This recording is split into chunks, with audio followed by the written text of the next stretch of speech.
पुढील कार्यक्रम प्रसारित करणारे आहेत जॉयस्मेर मिनिस्ट्रीचे मित्र आणि भागीदार.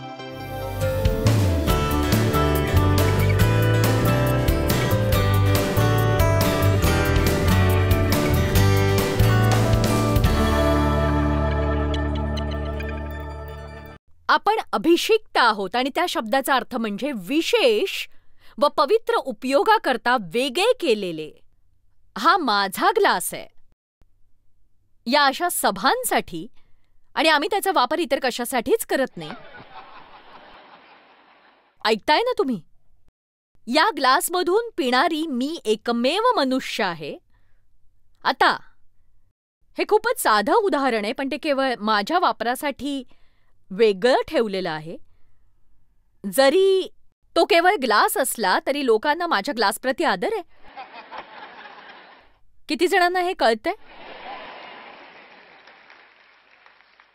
पण परमेश्वर काय म्हणतोय याचं हे खरंच खूप वाईट उदाहरण आहे. आपण वेगळे केलेले आहोत, त्याच्या वापरासाठी अभिषिक्त केलेले आहोत. आपण देवाचे आहोत, सर्वसमर्थ परमेश्वराचे. हे आमच्या स्वर्गातील पित्या, तुझे नाम पवित्र मानले जाओ. तुम्ही ज्या पद्धतीने प्रभूची प्रार्थना सुरुवातीला करायचा तशीच आता करणार नाही. या प्रार्थनेत सगळं काही येतं. प्रकटीकरण अध्याय 4 वचन 1 ते 8. यानंतर मी पाहिले तो पहा, स्वर्गात एक दार उघडलेले मला दिसले, आणि जी वाणी मी प्रथम ऐकली होती ती माझ्याबरोबर बोलणाऱ्या करण्याच्या ध्वनीसारखी होती. ती म्हणाली, इकडे वर ये, म्हणजे ज्या गोष्टी यानंतर घडून आल्या पाहिजेत त्या मी तुला दाखवीन. लागलाच मी आत्म्याने संचरित झालो.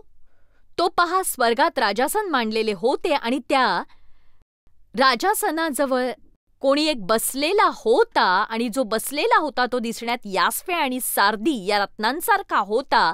राजासनाभोवती दिसण्यात पाचेसारखे मेघधनुष्य होते.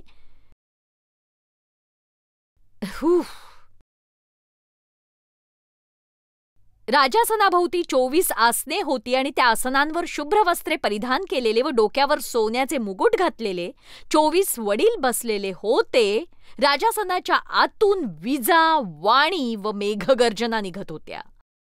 राजासनाच्या आतून विजा, वाणी व मेघगर्जना निघत होत्या. पेटलेल्या 7 मशाली राजासनापुढे जळत होत्या. त्या देवाचे 7 आत्मे आहेत. पेटलेल्या 7 मशाली राजासनापुढे जळत होत्या. त्या देवाचे 7 आत्मे आहेत. राजासनापुढे स्फटिकासारखा जणू काय काचेचा समुद्र होता, आणि राजासनाच्या मध्यभागी व राजासनाच्या 4 बाजूंस पुढे व मागे अंगभर डोळे असलेले 4 प्राणी होते. अंगभर डोळे असलेले 4 प्राणी होते. 4 प्राणी होते म्हणजेच देवाला सगळं काही दिसतं बरं का.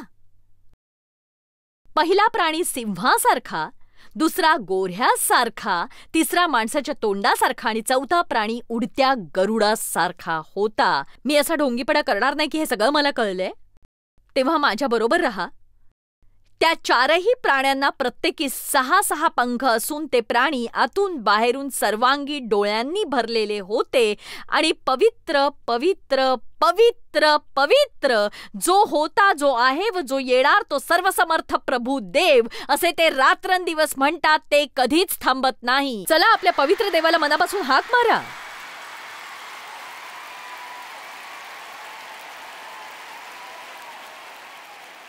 आता मी यापुढचं सगळं बसून सांगते. मी जरा बसले तर मला जरा बरं वाटेल, नाही का? बसू ना? तर ऐका, जर आपण खरंच खरंच खरंच खरंच खरंच खरंच देवाला ओळखत असू, आणि तो किती आश्चर्यजनक आणि अद्भुत हे जाणत असू, तर मग आपण मूर्खासारखं वागणं थांबवत का नाही, सांगा मला?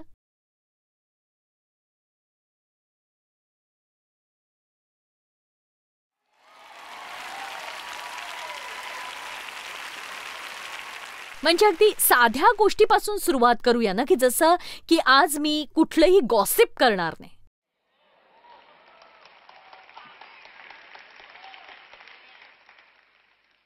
देवाची कृपा मिळवण्यासाठी काही करण्याबाबत आपण बोलत नाही आहोत, तर आपण योग्य त्या गोष्टी करण्याबाबत आज इथे बोलतोय, कारण तो पवित्र परमेश्वर आहे आणि कारण तो आपल्या स्तुतीस पात्र आहे. आणि खरी स्तुती ही आठवड्यातून एकदा काही गाण्यांच्या पलीकडे जाऊनही अधिक काही आहे. त्याची नजर उपासकांकडे आहे. त्याची नजर नक्कीच उपासकांकडे आहे, जे त्याची उपासना आत्म्यात आणि सत्यात करतात. प्रामाणिक उपासक. तुम्ही जे करताय ते प्रभूसाठी करा. जोवर तुम्ही अशा टप्प्यावर पोहोचत नाही, आजचा दिवस यासाठी उत्तम आहे की देवा, तू सगळं काही पाहणारी नजर आहेस. तुला सगळं काही दिसतं. मग मी कुठेही असेन, तुला मी दिसतेच. मी तुझ्यासाठी जगू इच्छिते. मी जे करते ते इथून पुढे तुझ्यासाठी करेन. आणि इथे जर माझं कौतुक झालं नाही, मी ते तुझ्यासाठीच करेन. आमेन. आता जर मी इथून पुढे सरकले नाही, तर आपण इथेच राहू दिवसभर. यशाया 6 अध्याय 1 ते 5 वचन बघूया. परमेश्वर दिसल्यावर यशायाची प्रतिक्रिया आपण पाहतोय. वचन 1. उज्जिया राजा मरण पावला त्या वर्षी प्रभूस उच्चस्थळी असलेल्या उच्च सिंहासनावर बसलेले मी पाहिले. त्या झग्याच्या सोग्यांनी मंदिर व्यापून गेले होते. मंदिर व्यापून गेलं होतं हा परमेश्वराचा गौरव होता. त्याच्या भोवताली सराफीम उभे होते व सराफीमचा अर्थ होतो अतिउष्ण, पेटलेला. व त्याच्या भोवताली सराफीम उभे होते व प्रत्येकाला 6 पंख होते. दोहोंनी तो आपली तोंड झाकी, दोहोंनी आपले पाय झाकी व दोहोंनी उडे. ते आळीपाळीने उच्च स्वराने म्हणत, पवित्र पवित्र पवित्र सेनाधीश परमेश्वरा, सर्व पृथ्वीची समृद्धी त्याचे वैभव होय. घोषणा करणाऱ्यांच्या या वाणीने उंबरठे हल्ले व मंदिर धुराने भरले. उंबरठे हल्ले व मंदिर धुराने भरले. आता यशायाची प्रतिक्रिया बघा. तेव्हा तो म्हणाला, हाय हाय, माझे आता वाईट झाले, का तर मी अशुद्ध ओठांचा मनुष्य आहे. मी अशुद्ध ओठांच्या लोकात राहतो. यशाया म्हणाला, माझे वाईट झाले आहे. ज्या गोष्टी निरुपयोगी आहेत असं तो म्हणाला होता, त्यांच्यासाठी त्याला दोषी करार देण्यात आला होता.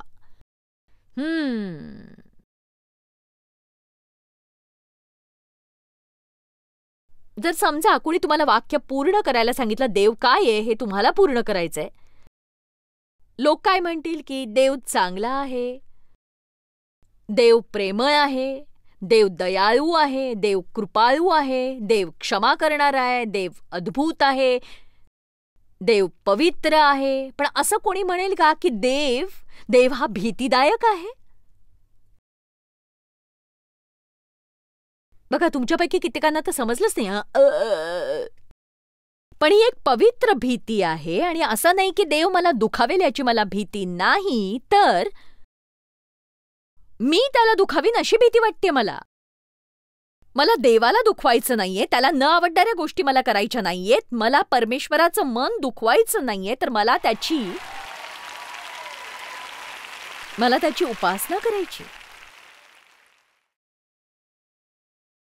तुझे राज्य येवो. आपण पुढे जातोय. तुझे राज्य येवो. हे आमच्या स्वर्गातील पित्या, तुझे नाम पवित्र मानले जाओ. तुझे राज्य येवो. याचा अर्थ काय? साध्या भाषेत सांगायचं झालं तर मंडळी, आपण हरवलेल्या लोकांची अधिक काळजी करायची गरज आहे.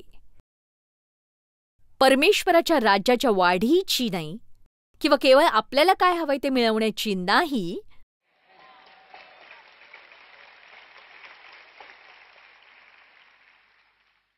आपलं जग हे प्रत्येक प्रकारच्या यातना आणि अनैतिकतेने भरलेलं आहे.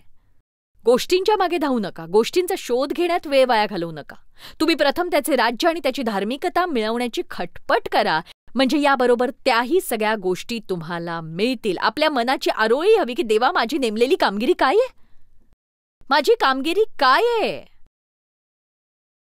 तुमची कामगिरी ही नसेल की तुम्ही वर्कशिप लीडर असाल किंवा पाळक बनाल किंवा अमुक कराल किंवा कुठल्या व्यवसायाचे मालक असाल. बहुधा तुमची कामगिरी चर्चचं शौचालय स्वच्छताही असेल, पण ते हसत हसत करा. ते प्रभूसाठी करा. कारण ते कुणाला तरी तर करावंच लागणार आहे, मग तुम्ही का नाही? आमेन. मला लोक सांगतात तेव्हा मला ते खूप आवडतं. ही माझी कामगिरी आहे. देवाकडून आपली कामगिरी काय हे आपल्याला माहीत असायला हवं. बहुधा तुमची कामगिरी असेल मुलांना सांभाळणं आणि एक उत्तम पत्नी बनणं. बहुधा तुमची कामगिरी असेल तुम्ही उत्तम पिता बनणं, किंवा तुमची कामगिरी असेल चर्चमधल्या एखाद्या पिता नसलेल्या बालकाचा पिता बनणं, त्याचाही त्यात समावेश करून घेणं. देवाकडून तुमची कामगिरी काय आहे?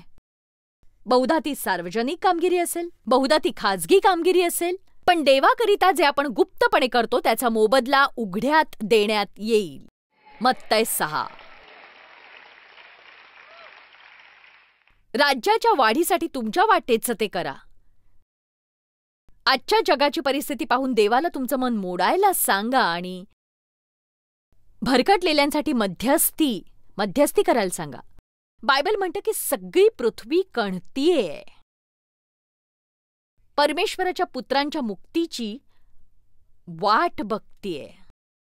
मला तुमचं माहित नाही, पण मी चुकीचं विधान करू इच्छित नाही. मी खुश आहे, पण तुम्हाला माहितीये का मी इथे खुश नाहीये. मी इथे या पृथ्वीवर संतुष्ट नाहीये. कारण सांगू? कारण मी इथली नाहीये आणि तुम्ही नाही. हे आपलं घर नाहीये. हे पार जाण्याचं एक स्थळ आहे. आपल्याला 100% समाधान देणारं इथे कधीही काही नसणार आहे. तर मग आपण समाधान देणाऱ्या गोष्टी शोधण्याचा प्रयत्न थांबवत का नाही आहोत आणि जे करायला हवं ते करत का नाही आहोत? म्हणजे देवाच्या गौरवासाठी जगत का नाही होत आपण?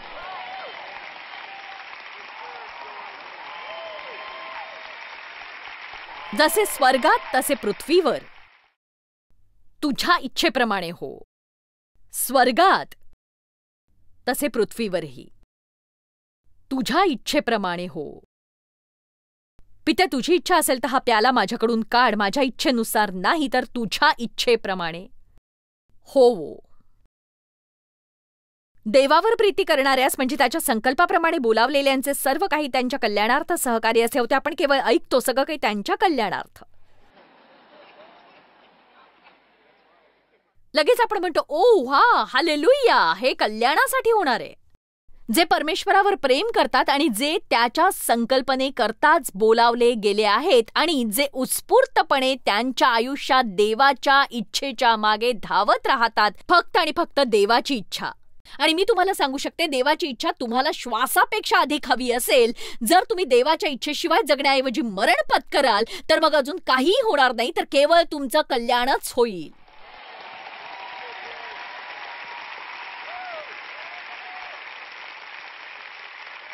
आणि मला माहिती आहे काही जण माझ्या इतकाच वेळ इथे आहात. तुम्ही असे आहात की जणू काही तुम्ही जगातलं सगळं काही करून बघितलेलं आहे.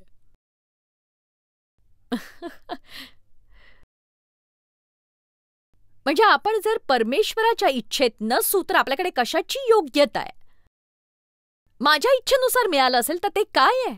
त्याने मला आनंद नाही मिळणार. मी तिथे गेले, मी ते केलं. पण देवा, माझं लग्न झाल्याशिवाय मी आनंदी होऊच शकत नाही. नाहीच. पण देवा, आता माझं लग्न झालंय तरी मी आनंदी नाहीच राहू शकत आहे.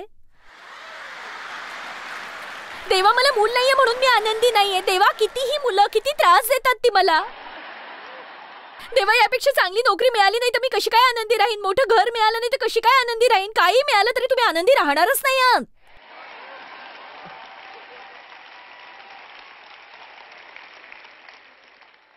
कारण वस्तूंमध्ये आनंद नसतोच अहो.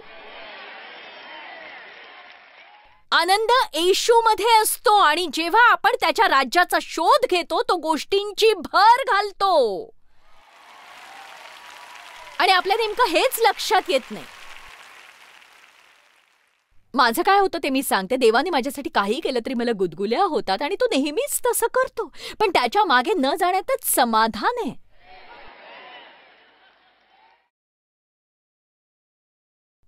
दयाळू दिन.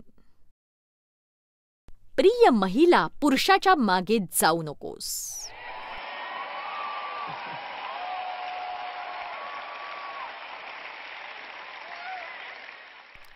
देवाच्या मागे जा. तो पुरुषाला तुझ्या मागे यायला लावेल. महत्वाचं सांगते, योग्य पुरुषाला. येशूने म्हटले, मी पिऊ शकतोस तो प्याला तू पिऊ शकतोस का? एक सांगू का, परमेश्वराच्या इच्छेनुसार काही करणं हे नक्कीच सोपं नाही, ते खेळायचं काम नाहीये. पुष्कळदा गौरवाच्या आधी खूप कण्ह असतं. नक्कीच.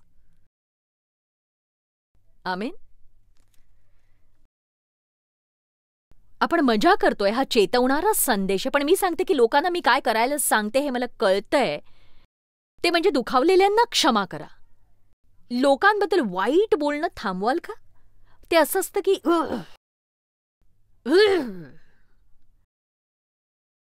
कधी कधी ना तोंड बंद ठेवायला मला माझी जीभ दाताखाली दाबून ठेवावी लागते.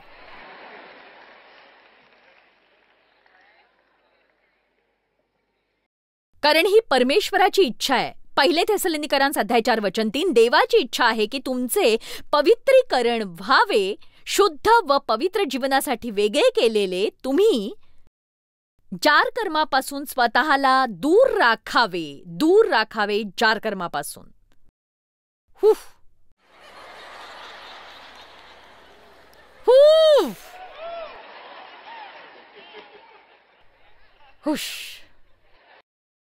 कारण देवाची इच्छा ही आहे की तुमचे पवित्रीकरण व्हावे, म्हणजे तुम्ही जार कर्मापासून स्वतःला अलिप्त ठेवावे, देवाला न ओळखणाऱ्या परराष्ट्रीयांप्रमाणे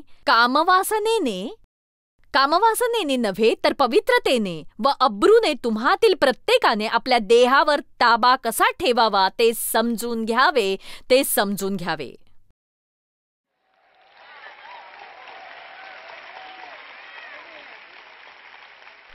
एक सांगू, तुम्ही आज एका पवित्र सभेत आला आहात.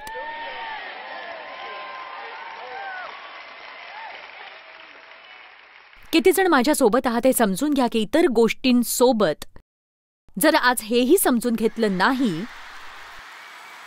तर आपण खरंच अगदी गंभीर अशा समस्येत अडकू.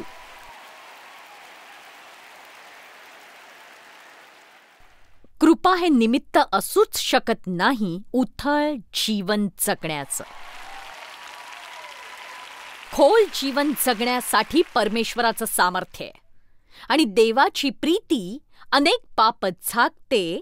पण येशूने म्हटले, तुमचं माझ्यावर प्रेम असेल तर तुम्ही माझ्या आज्ञा पाळाल. तो असं नाही म्हणाला माझं आज्ञापालन केलं तर मी तुमच्यावर प्रेम करीन. देवाचं आपल्यावर प्रेम आहेच, पण आपलं प्रेम जेव्हा आपण त्याची पवित्रता पाहतो ती किती अद्भुत आहे हे पाहिल्यावर, जेव्हा आपण जाणतो की तो आपला पिता आहे, की तो आपल्यात वसतो, आपल्याला कसं म्हणावंसं वाटणार नाही, माझ्या देवा तुझ्या इच्छेनुसार माझ्या आयुष्यात घडो.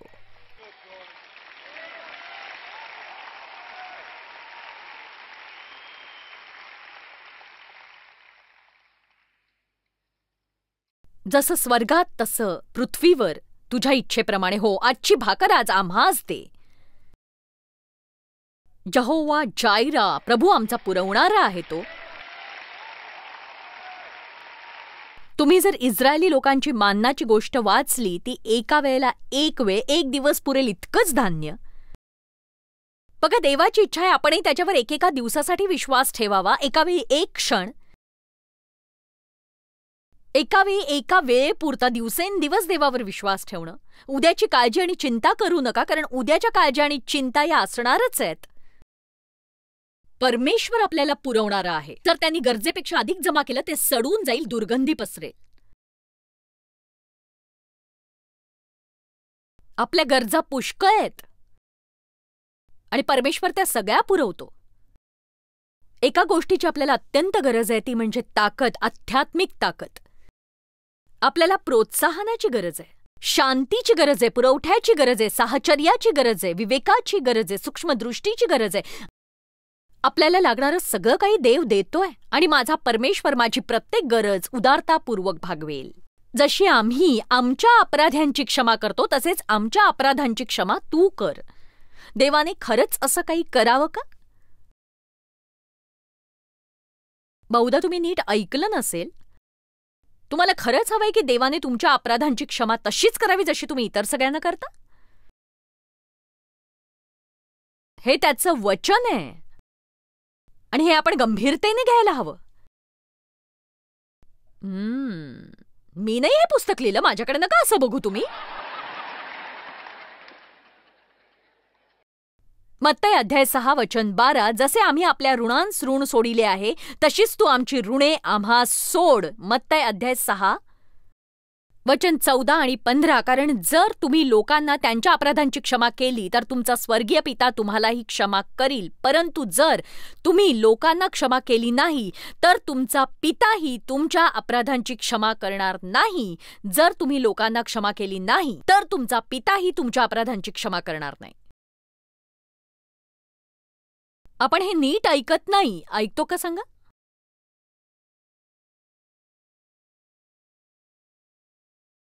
मी तुमच्या जागी असते तर झोपण्याआधी सगळ्यांना क्षमा केल्याशिवाय राहिले नसते. मी खरंच सांगतेय. मला जमेल तितक्या गंभीरतेने मी तुम्हाला सांगते. मग मला काय वाटतंय याचा विचारच मी करत नाही. अहो पण मला कसं वाटतं ते माझ्या हातात नसतंच ना. नाही, तुम्हाला काय वाटतं याबद्दल तुम्ही काहीतरी करायला हवं. तुम्ही एक निर्णय घ्या. देवा, तू जे माझ्यासाठी केलंस त्यानंतर मी द्वेष मनात धरून जगणार नाही. मी तुझी दया आणि करुणा जवळ बाळगेन आणि इतरांविरुद्ध मनात काहीही ठेवणार नाही. मग तुम्ही तोंडावर पडाल, तुम्ही जमिनीत चेहरा लपवाल, तुम्ही तिथे तोवर राहाल जोवर परमेश्वर तुम्हाला उठण्याचं बळ देत नाही, कृपा करतोय आणि अशा लोकांवर तो प्रीती करायला सांगतो जे शत्रुपक्षात आहेत.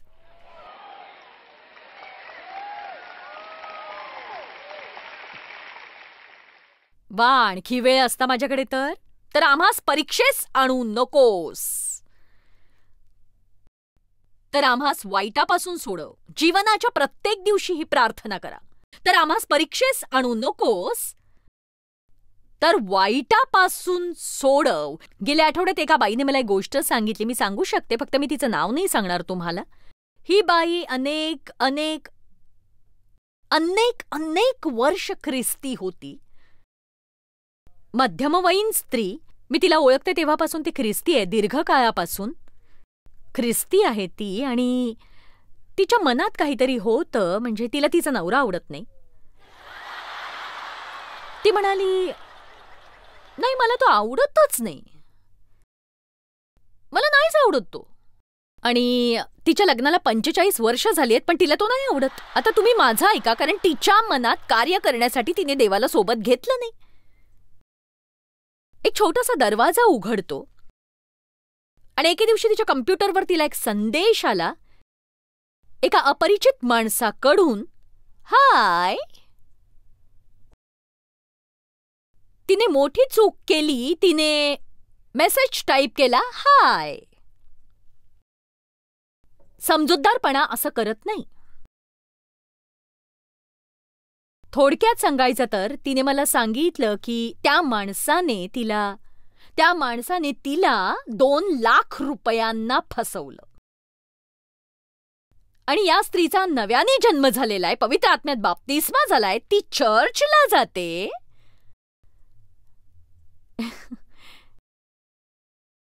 एक सांगू तुम्हाला, आपल्या सगळ्यांच्या मनात गोष्टी असतात. छोट्या गोष्टींकडे दुर्लक्ष करू नका. छोटे कोल्हेच द्राक्षरस नासवतात.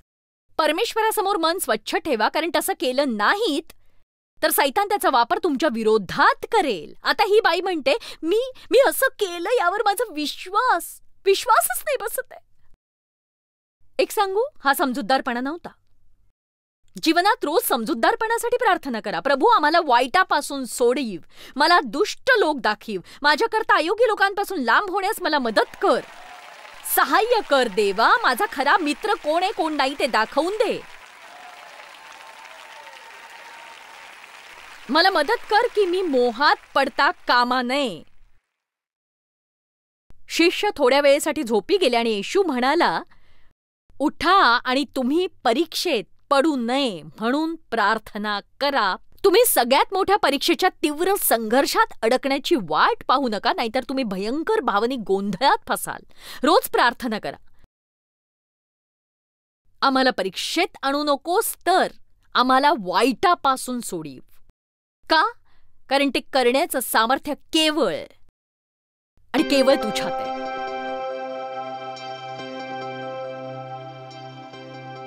खरं तर प्रार्थना हा खरोखर एक अद्भुत असा विशेषाधिकार आहे आणि प्रत्येक परिस्थितीत आपण ते सर्वप्रथम करायला हवं, शेवटचा पर्याय असू नये तो.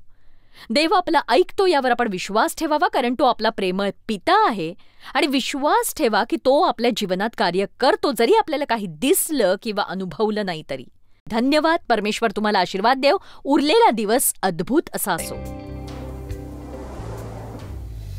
जॉयस मेयर मिनिस्ट्रीज करता तुम्ही खूप मौल्यवान आहात. आम्हाला तुमचं कौतुक आहे आणि जगभरामध्ये हे सेवा कार्य शक्य करण्याकरता आम्ही आमच्या मित्रांचे आणि पार्टनर्सचे आभारी आहोत. आम्ही एकत्रितपणे भुकेल्यांना खाऊ घालतो, गरिबांना वस्त्र देतो आणि राष्ट्रांना सुवार्ता सांगतो. तुमच्या प्रार्थनेच्या विनंती करता आमच्याविषयी आणखी माहिती मिळवा. जॉयसच्या कॉन्फरन्सच्या तारखा पहा आणि ख्रिस्ताची प्रीती जगभरामध्ये पसरवण्याकरता आमचे सहभागी व्हा.